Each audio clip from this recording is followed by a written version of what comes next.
यानी एक मजदूर की मौत के बाद भी हमें इतनी तकलीफ करनी पड़ती है एक छोटी सी नियोजन के लिए।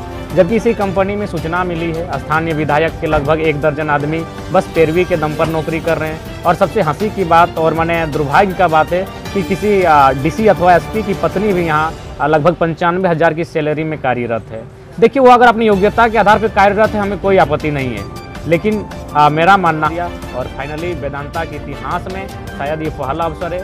आज का दिन, आज का आंदोलन, आज और पहली बार आज बहुत सारे लोगों ने कहा कि इस आंदोलन से क्या मिला, उसका परिणाम आज सामने है कि वेदांता के इतिहास में वो देखा जो आज तक वेदांता के इतिहास में नहीं हुआ था। 15 लाख का मुआवजा इससे पहले कभी ना मिला था और ना ही किसी को नियोजन मिला था। देखिए, आज कल जैसा कि सूचना मिली थी कि इलेक्ट्रो स्टील वेदांता में कार्यरत CR गजरा के एक पप्पू कुमार महतो नामक व्यक्ति का देहांत हुआ और ड्यूटी पीरियड में उनका देहांत हुआ था।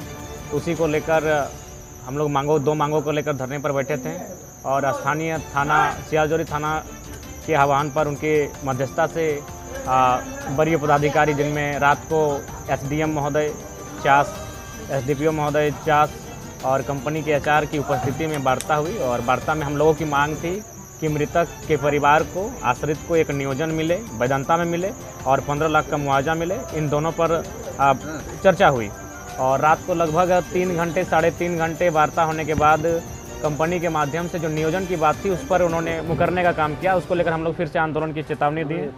सुबह पुनः हम लोग धरना पर बैठे और फिर आज एग्जीक्यूटिव मजिस्ट्रेट के माध्यम से उनकी उपस्थिति में कंपनी के HR तथा दर्जनों पुलिस बल की उपस्थिति में पुनः वार्ता हुई, तीसरी बार वार्ता हुई और नियोजन की जो प्रक्रिया थी, नियोजन लेटर भी दिया गया, 15 लाख अकाउंट में आए। उसके बाद जो भी हम लोग का धरना है उसे समाप्त करने की बात कही गई है। और साथ ही एक संदेश हम यही देना चाहेंगे कि मोटा मोटी मान के चलिए कल 3 बजे 4 बजे के आसपास की घटना है, आज पुनः 12 बज चुके हैं, यानी लगभग 24 घंटा बीतने को है। लोग बिना खाए भूखे प्यासे रात को लगभग सड़कों पर ही जागे हैं। यानी एक मजदूर के मौत के बाद भी हमें इतनी तकलीफ करनी पड़ती है एक छोटी सी नियोजन के लिए। जबकि इसी कंपनी में सूचना मिली है स्थानीय विधायक के लगभग 1 दर्जन आदमी बस पैरवी के दम पर नौकरी कर रहे हैं। और सबसे हंसी की बात और माने दुर्भाग्य का बात है कि किसी डीसी अथवा एसपी की पत्नी भी यहाँ लगभग 95,000 की सैलरी में कार्यरत है। देखिए, वो अगर अपनी योग्यता के आधार पर कार्यरत है, हमें कोई आपत्ति नहीं है, लेकिन मेरा मानना है और जैसा कि गुप्त सूत्रों से जानकारी मिल रही है कि जो भी नौकरियां पदाधिकारी के रिलेटिव्स को दी गई हैं, विधायक के रिलेटिव्स को दी गई हैं, वो केवल और केवल पैरवी, शक्ति और सत्ता के प्रभुत्व की बदौलत दी गई है। और हम लोग तो एक मृतक होने के बाद, जान जाने के बाद अपने नियोजन की बात रख रहे हैं, मुआवजे की बात रख रहे हैं, उसके बावजूद अगर इस प्रकार से माने टाला जा रहा था तो कहीं ना कहीं दुर्भाग्य है। हालांकि कुल मिलाकर ये स्थानीय लोगों ने बहुत ही एकजुटता का परिचय दिया, जागरूकता का परिचय दिया और फाइनली वेदांता के इतिहास में शायद ये पहला अवसर है। आज का दिन, आज का आंदोलन, आज और पहली बार आज बहुत सारे लोगों ने कहा कि इस आंदोलन से क्या मिला, उसका परिणाम आज सामने है कि वेदांता के इतिहास ने वो देखा जो आज तक वेदांता के इतिहास में नहीं हुआ था। 15 लाख का मुआवजा इससे पहले कभी ना मिला था और ना ही किसी को नियोजन मिला था। जयराम जी, लगातार आप आरोप लगा रहे हैं कि कई बड़े अधिकारी और राजनीतिक दल के लोग ये संक्रमण से लाभ ले रहे हैं उनके लोग, क्या कुछ सच है ऐसा? हाँ, बिल्कुल, हम लोग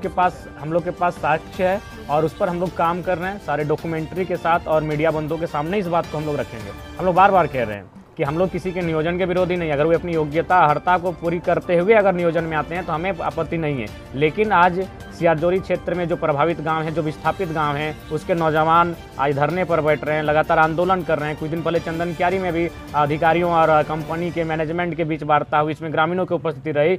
लेकिन हमारा यही सवाल है कि ज़मीन हमने दिया है, स्थानीय हम लोग हैं, बेरोजगारी से हम लोग तंग हैं, विस्थापित हम हैं, प्रभावित हम हैं, और यदि किसी बाहुबल और जो लोग सत्ता में हैं, जो संवैधानिक पदों पर होकर असंवैधानिक तौर पर अपने रिलेटिव्स को अगर कंपनी में कार्यरत रखते हैं तो ये दुर्भाग्य का विषय है। इसीलिए हमारा आंदोलन अभी चलेगा। हालांकि हम लोग मांग यही करते हैं कि आज तो चूंकि आकस्मिक घटना थी, आज तो हमें तो लड़ना ही था, लेकिन आज की घटना के बाद भी हमारा आंदोलन कंपनी में चलेगा और विगत कुछ महीनों से हम लोग एक नई रणनीति के साथ चल रहे हैं। जिसको लेकर आने वाले पिछले सप्ताह भी एक कार्यक्रम होगा, आंदोलन होगा। तो हमारी मांग को लेकर चली रही। मांग यही है कि भाई जो स्थानीय पहले उनको योग्यता के आधार पर नौकरी दी जाए, उनकी जो योग्यताएं हैं, जिनकी ज़मीनें ली गई हैं, जिन्होंने ज़मीन दान दिया है, अपना भूदान दिया है, सबसे पहले आप प्राथमिकता उनको दें। उसके बाद अगर एसपी मैडम को दीजिए, सॉरी एसपी की पत्नी को दीजिए या डीसी की पत्नी को दीजिए, हमें कोई आपत्ति नहीं है, लेकिन पहली प्राथमिकता उनको मिलनी चाहिए जिनके पूर्वजों की ज़मीनें गई है, जो कंपनी के द्वारा जो भी केमिकल्स बहते हैं, जो भी हवा प्रदूषित हवा बहती है उससे प्रभावित होते हैं, जान माल की क्षति होती है, उनके खेत खलिहान बंजर होते हैं।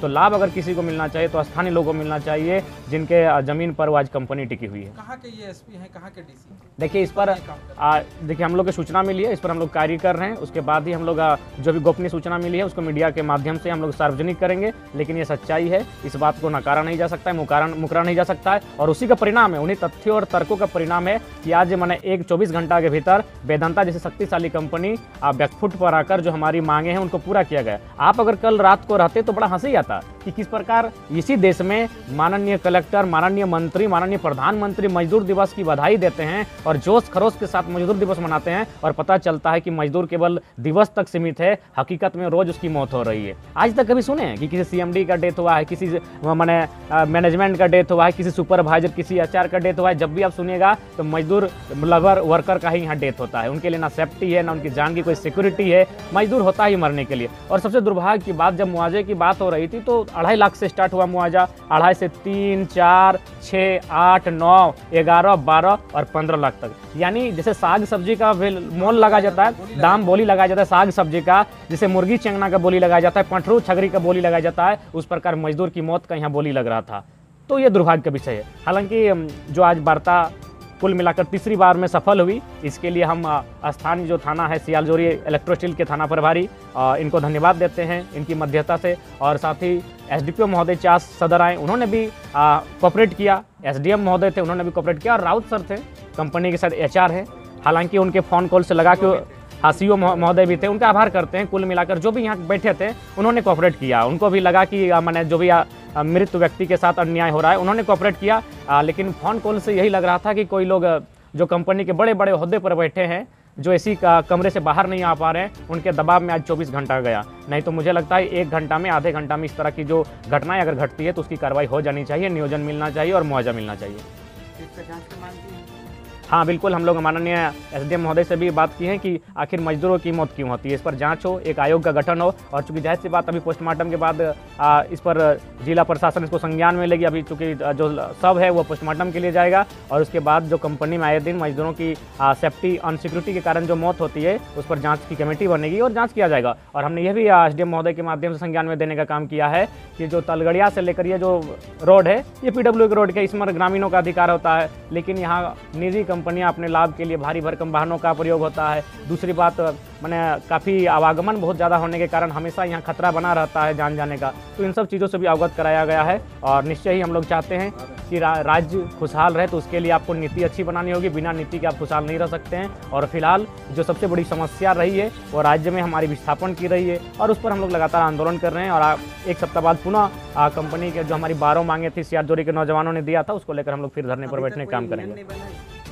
देखिए जाहिर सी बात है, यही हम लोग तौर तरीके नए नौजवान सीख रहे हैं। इससे पहले आप लोग भी जानते थे और ये सर्वविदित है, ये किसी से छुपा नहीं है। इससे पहले जो भी आंदोलन होता था बड़े बड़े पॉलिटिकल लीडर्स अंदर से जाकर सेटिंग कर लेते, उसका प्रमाण यहाँ है। सुनने में आया स्थानीय विधायक के लगभग 1 दर्जन आदमी यहाँ कार्यरत हैं, जबकि विधायक का एक बित्ता यहाँ जमीन नहीं गया है।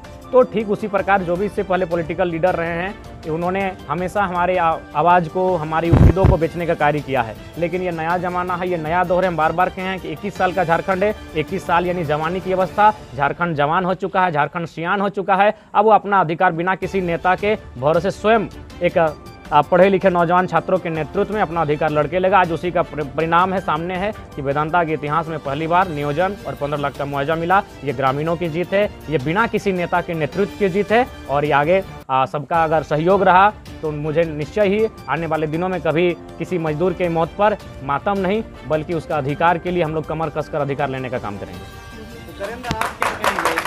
दादा जब बोल लो सब सही हो, हम लोग दादा का बात में सहमत हो और दादा के साथी।